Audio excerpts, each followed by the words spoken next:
सभी को प्रणाम। आज हम सुलोचना के विषय में बात करेंगे। सुलोचना नागकुल में पैदा हुई वासुकी नाग की पुत्री एवं रावण के ज्येष्ठ पुत्र मेघनाद की पत्नी थी।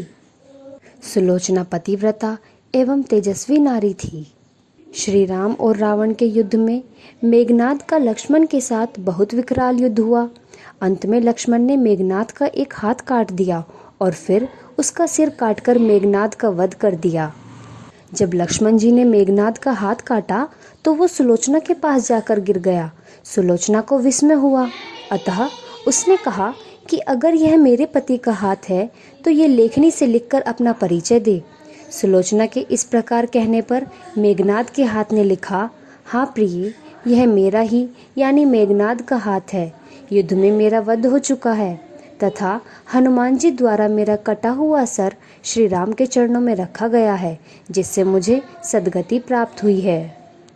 तब सुलोचना रावण के पास गई और श्री राम से मेघनाद का सिर मांगकर लाने को कहा। रावण बोला कि मेघनाद वीर था और उसे वीरगति प्राप्त हुई है, अतः वो मस्तक लेने नहीं जाएगा।